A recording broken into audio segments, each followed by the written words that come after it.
Assalamualaikum students, welcome to all of you on my YouTube channel Effective English. Students, last time we had discussed about transitive verb, intransitive verb, regular verb and irregular verb. In today's video, we will cover a very important topic of English language. Today's video is about what is the difference between will and would. Most of the students are very confused about this topic.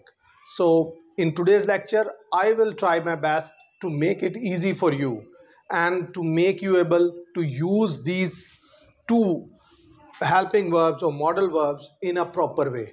So let's start today's video. Students, अब अगर हम बात करें will और would को किस तरीके से आप करेक्ट वे में यूज़ कर सकते हैं, तो अगर किसी सेंटेंस के लास्ट में गा, गी और गे आता है और पता चलता है कि यानी कि ये फ्यूचर की बात हो रही है, वहाँ पर मुस्तकबिल की बात हो रही है, फिर तो आप वहाँ पर विल यूज़ करेंगे।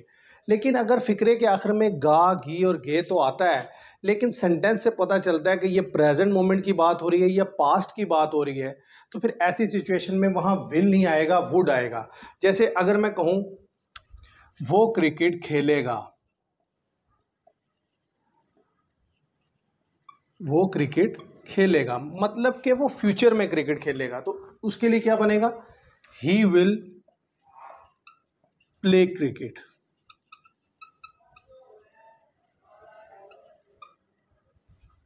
अब अगर इसी तरह से सेंटेंस आ जाए वो अभी स्कूल जाएगा,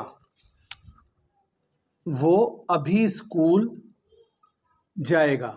अब स्टूडेंट इस सेंटेंस को अगर आप देखें तो इस सेंटेंस में भी लास्ट में गा है, लेकिन ये फ्यूचर की बात नहीं हो रही, वो कह रहा है अभी मतलब प्रेजेंट मोमेंट की, प्रेजेंट मोमेंट में स्कूल जाएगा। तो इसके लिए फिर आप विल यूज़ नहीं करेंगे, वुड यूज़ करेंगे। He would go to school right now. इस तरीके से स्टूडेंट बनाएंगे। एक और एग्जाम्पल देखें। ऐसे अगर कहा जाए वो खाना खा रहा होगा। अब बात यह है कि स्टूडेंट्स, अगर मैं अपने फ्रेंड से मिलता हूं और हम आपस में डिस्कशन कर रहे हैं और वो मेरा दोस्त, मैं कहता हूं कि मुझे अहमद से मिलना है, मैं कल उसकी तरफ 2 बजे जाऊंगा, तो कहता है वो 2 बजे खाना खा रहा होगा, मतलब फ्यूचर की बात हो रही है। तो ज़रा मैं किस तरीके से बनाऊंगा? He will be eating food.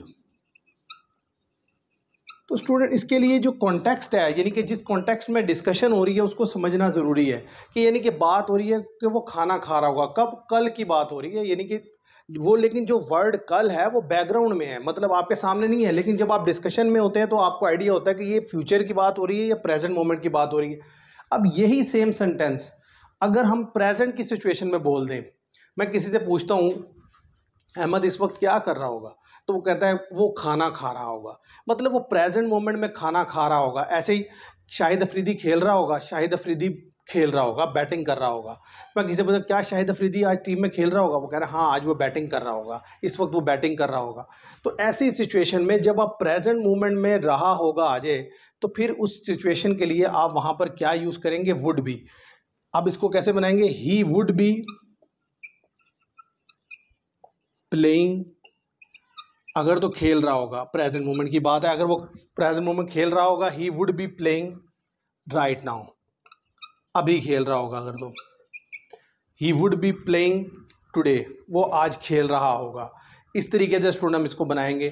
वो खाना खा रहा होगा, he will be eating food, future की बात है। अगर प्रेजेंट मोमेंट में तो हम कहेंगे he would be eating food right now, कि वो अभी खाना खा रहा होगा। तो आप इसको ऐसे भी, यानी कि प्लेइंग की जगह फूड भी लिख सकते हैं, he would be eating food, ऐसे बना सकते हैं इस सेंटेंस को, he would be eating food right now. तो स्टूडेंट्स, कहने की बात यह है कि अगर फ़िक्रे के आखिर में गा आ जाए, गी आ जाए, लेकिन उससे जो मुराद है वो प्रेजेंट मोमेंट हो या पास्ट, तो फिर तो वहाँ पर वुड यूज़ होगा, और अगर उससे मुराद फ्यूचर हो तो फिर वहाँ पर विल यूज़ होगा। अब ये तो मैंने आपके सामने कुछ एग्जांपल्स रखी जिसमें मैंने फ्यूचर और प्रेजेंट का एक कंपैरिजन दिखाया, लेकिन अगर पास्ट में इस तरीके की डिस्कशन आए कि उसमें लास्ट में गा आ जाए, जैसे अहमद ने कहा वो क्रिकेट नहीं खेलेगा। अब स्टूडेंट उसने ये बात की पास्ट में, अहमद ने कहा, तो अब हम यहाँ कैसे से ट्रांसलेट करेंगे? Ahmed said he would not, वो क्रिकेट नहीं खेलेगा। अब पास्ट में उसने कहा था कि वो क्रिकेट नहीं खेलेगा, तो लिहाजा मैंने आपसे जैसे कहा, जब पास्ट में गा, गी और गे आ जाता है फिर उसके लिए विल नहीं यूज होता, वुड यूज होता है। Ahmed said he would not play cricket, तो ऐसे बनाएंगे। मैं जानता था कि वो मुझसे मिलने आएगा। मैं जानता था, मैं जानता था कि वो मुझे मिलने आएगा। अब स्टूडेंट इसको कैसे बनाएंगे? ये भी पास्ट है और लास्ट में गा आ रहा है तो इसमें वुड यूज होगा। I knew that he would come to meet me. इस तरीके से स्टूडेंट हम इसको बनाएंगे। तो स्टूडेंट्स अगर तो प्रेजेंट की सिचुएशन में गा, गी और गे आ जाए तब भी आप वहाँ पर वुड यूज़ करेंगे।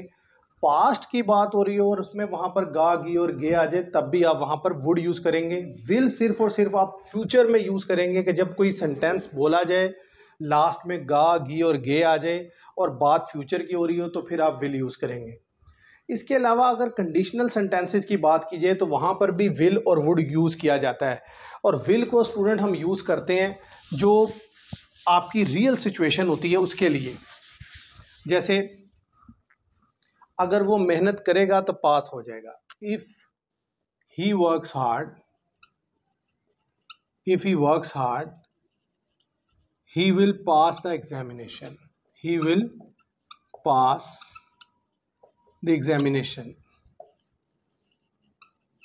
अब स्टूडेंट इस तरीके से आप बना सकते हैं, ये रियल सिचुएशन है। तो विल को आप कंडीशनल सेंटेंसेस में रियल सिचुएशन के लिए यूज़ करते हैं। इफ़ ही वर्क्स हार्ड, अगर वो मेहनत करेगा, he will pass the examination, तो वो इम्तिहान पास कर लेगा। अब ऐसे ही इमेजिनेटिव सिचुएशन हो अगर कंडीशनल सेंटेंसेस में, तो वहाँ पर क्या आएगा? वहाँ पर फिर आप विल नहीं यूज़ करेंगे, वुड यूज़ करेंगे। कैसे? If I were the president, if I were the president I would change, I would change, I would change the structure, I would change the structure of PCB, PCB मतलब Pakistan cricket board. If I were the president I would change the structure of PCB, कि अगर मैं president होता तो मैं जो PCB है Pakistan cricket board उसका स्ट्रक्चर तब्दील कर देता। अब स्टूडेंट मैं प्रेसिडेंट तो नहीं हूँ, तो यानी कि ये एक इमेजिनेटिव बात है। हाँ, इसमें बहुत माइनर पॉसिबिलिटी है, हो सकता है फ्यूचर में ऐसा हो, लेकिन रियलिटी में ये एक इमेजिनेटिव सेंटेंस है और इसके होने के चांसेस बहुत ही मिनिमल है। इसलिए यहाँ पर आप वुड यूज़ करेंगे, विल यूज़ नहीं करेंगे। कंडीशनल सेंटेंसेस के लेक्चर में मैं इसे डिटेल से बता चुका हूँ। उस लेक्चर को आप देख सकते हैं जाकर, वहाँ पर आपको ये बेहतर से क्लियर हो जाएगा।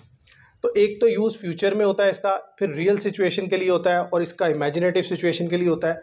ऐसे ही अगर बात की जाए विल की, तो आपने जब अपने कोई फ्यूचर प्लान्स देने होते हैं तो उसके लिए भी आप विल यूज़ करते हैं। जैसे I will go to Australia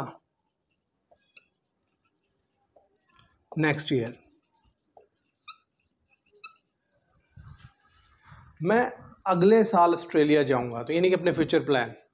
I will apply for a job next month, मैं नेक्स्ट मंथ जो है जॉब के लिए अप्लाई करूंगा। तो ऐसे ही कि जब भी आपको अपने फ्यूचर प्लान्स के बारे में डिस्कस करना होता है तो उसके लिए आप वहाँ पर विल यूज़ करेंगे, वुड यूज़ नहीं करेंगे। लेकिन स्टूडेंट्स अगर किसी सेंटेंस के आखिर में ता, ती और ते आए, ता है, ती है, ते है की बात नहीं कर रहा, सिंपल था, वो क्रिकेट खेलता, तुम सबक याद करते, तो ऐसी सिचुएशन में जब सेंटेंस को बनाया जाता है, जैसे इसके आखिर में ता आया, इसके आखिर में ते आया, तो इनको वुड से बनाया जाता है। He would play cricket.